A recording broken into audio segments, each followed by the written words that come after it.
আসসালামু আলাইকুম সবাই, আশা করি সবাই খুব ভালো আছেন এবং সুস্থ আছেন। ই পাঠশালার পক্ষ থেকে আমরা প্রতিদিন স্পোকেন ইংলিশে আজকে আবারও চলে আসলাম। আর আজকে টপিকটা হচ্ছে 10 words with C, letter C. So 10টি ওয়ার্ডস লেটার সি দিয়ে আমরা আজকে 10টি ওয়ার্ডস দেখব, এর অর্থ দেখব এবং সেই সাথে 10টি সেন্টেন্স দেখব এবং সেই সেন্টেন্সের মিনিংগুলো দেখব, অর্থগুলো দেখব। সো দেরি না করে আমরা একটু জাম্প করি। প্রথম যে ওয়ার্ডটি, সেই ওয়ার্ডটি হচ্ছে ক্লাসরুম। ক্লাসরুম ক্লাসরুম অর্থ হচ্ছে শ্রেণীকক্ষ। সো আমরা ম্যাক্সিমাম টাইম যখন স্টাডি করি তখন ক্লাসরুমে আমাদের অ্যাক্টিভিটিস হয়। সো ক্লাসরুম অর্থ হচ্ছে শ্রেণীকক্ষ। সো আমরা সেন্টেন্সটা দেখি। We gather in the classroom to learn new things every day. তার অর্থ হচ্ছে আমরা প্রতিদিন নতুন কিছু শিখতে শ্রেণীকক্ষে সমবেত হই বা শ্রেণীকক্ষে যাই। আচ্ছা, আমরা আরেকবার একটু ট্রাই করি সেন্টেন্সটা। We gather in the classroom to learn new things every day. এর অর্থ আমরা প্রতিদিন নতুন কিছু শিখতে শ্রেণীকক্ষে সমবেত হই। সো এর পরের ওয়ার্ডটিতে আমরা চলে যাই। পরের ওয়ার্ডটি হচ্ছে ক্লক। ক্লক ক্লক ক্লক অর্থ হচ্ছে ঘড়ি। The clock on the wall tells us the time. এর অর্থ হচ্ছে দেয়ালের ঘড়ি আমাদেরকে সময় বলে দেয়। আমরা আরেকবার একটু পড়ব। The clock on the wall tells us the time. দেয়ালের ঘড়ি আমাদেরকে সময় বলে দেয়। আমরা কিন্তু অবশ্যই সেন্টেন্সগুলো একটু লিখে রাখার চেষ্টা করব আর ওয়ার্ডগুলো, তাহলে আমাদের মনে থাকবে। আর এই ভিডিওটি আমরা অবশ্যই ফ্রেন্ডসদের সাথে শেয়ার করে দেব। এর পরের ওয়ার্ডটিতে চলে যাই। ক্যালেন্ডার।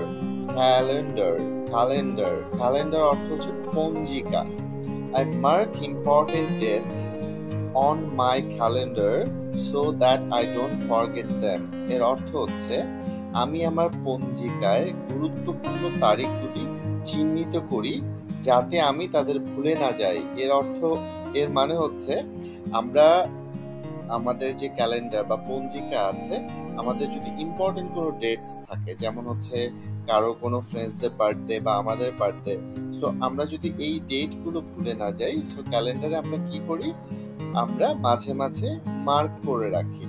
সো এরকম একটা সেন্টেন্স হচ্ছে I mark important dates on my calendar so that I don't forget them.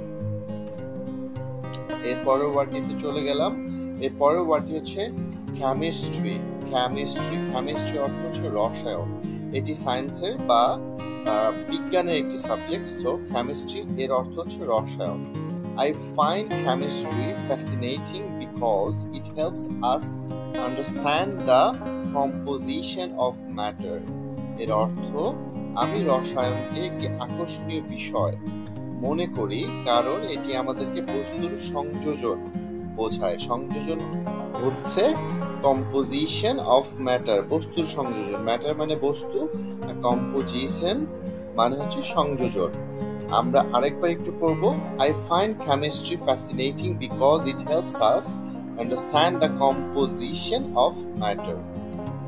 So এরপরে যদি চলে যাই, কমিউনিকেশন। কমিউনিকেশন কমিউনিকেশন অর্থ হচ্ছে যোগাযোগ।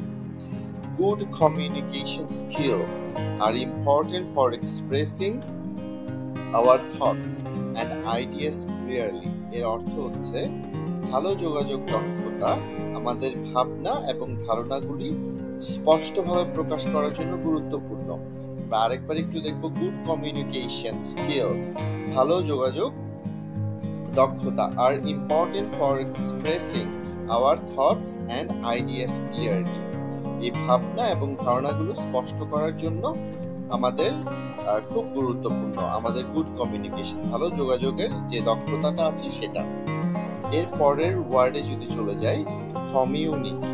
কমিউনিটি অর্থ হচ্ছে সম্প্রদায়। সো আমরা সেন্টেন্সটা দেখব। Volunteering in my community is a way to give back and help others.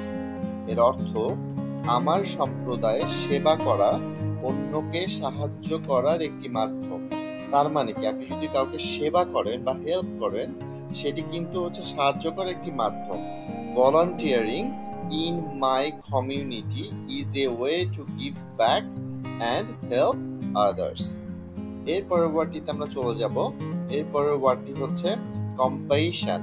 কম্পেশন কম্পেশন কম্পেশন কম্পেশন অর্থ হচ্ছে দয়া, কাউকে দয়া করা।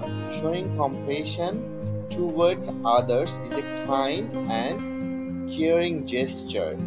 জেস্টার অর্থ হচ্ছে মনোভাব। আমরা এখন বাংলা অর্থটা দেখব।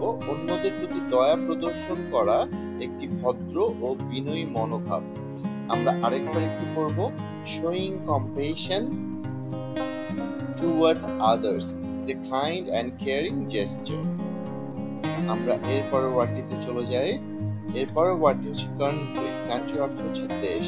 I am proud of my country and its rich history. আমি আমার দেশ এবং এর ঐতিহ্যে গর্বিত। সো আমরা বাংলাদেশী। সো আমরা বাংলাদেশী হিসেবে আমরা কিন্তু আমাদের দেশ এবং ঐতিহ্যে গর্ববোধ করি। So I am proud of my country and its rich history. আমরা কিন্তু এই শব্দগুলো সেন্টেন্সগুলো মনে রাখার জন্য অবশ্যই নোট ডাউন করে রাখবো। আর আমাদের কোনো কিছু জানার থাকলে বা হচ্ছে আমরা যদি কোনো সেন্টেন্স জানি অবশ্যই এই ভিডিওর কমেন্ট সেকশনে আমরা কমেন্টস করব। আচ্ছা, এখন চলে যাচ্ছি কালচার। কালচার কালচার অর্থ হচ্ছে সংস্কৃতি। Learning about different cultures helps us appreciate diversity. এর অর্থ হচ্ছে বিভিন্ন সংস্কৃতি সম্পর্ক আমাদের বিচিত্রতাকে সম্মান জানাতে সাহায্য করে। লার্নিং অ্যাবাউট ডিফারেন্ট কালচার্স তার মানে কি? লার্নিং অ্যাবাউট ডিফারেন্ট কালচার্স এর মানে হচ্ছে বিভিন্ন সংস্কৃতি সম্পর্কে জানা। Cultures helps us appreciate diversity আমাদেরকে কি বুঝতে সাহায্য করে? বিভিন্ন বৈচিত্র্য, বিভিন্ন বিচিত্রতা বুঝতে সাহায্য করে। এরপরে সেলিব্রেশন। সেলিব্রেশনের অর্থ হচ্ছে উদযাপন। We had a big celebration for the school's anniversary. এর অর্থ হচ্ছে আমাদের স্কুলের বার্ষিকীতে একটি বড় উদযাপন ছিল। We had a big celebration for the school's anniversary. So আজকে আমরা কয়টি সেন্টেন্স দেখলাম? 10টি সেন্টেন্স দেখলাম, 10টি ওয়ার্ড দেখলাম, এদের অর্থ দেখলাম। সো আমাদের যদি কোনো কোশ্চেন থাকে আমরা অবশ্যই কমেন্ট সেকশনে লিখব। আর আমরা এই ভিডিওটা সব সময় বেশি করে শেয়ার করে দেবো ফ্রেন্ডসদের সাথে, তাহলে অনেকেই এই ওয়ার্ডগুলো সম্পর্কে জানতে পারবে এবং আমরাও প্র্যাকটিস করতে পারবো। আমরা যত বেশি প্র্যাকটিস করতে পারবো তত বেশি আমাদের হেল্প হবে। নেক্সট ভিডিওতে যাওয়ার আগে সবাই ভালো থাকবেন, সুস্থ থাকবেন। আসসালামু আলাইকুম।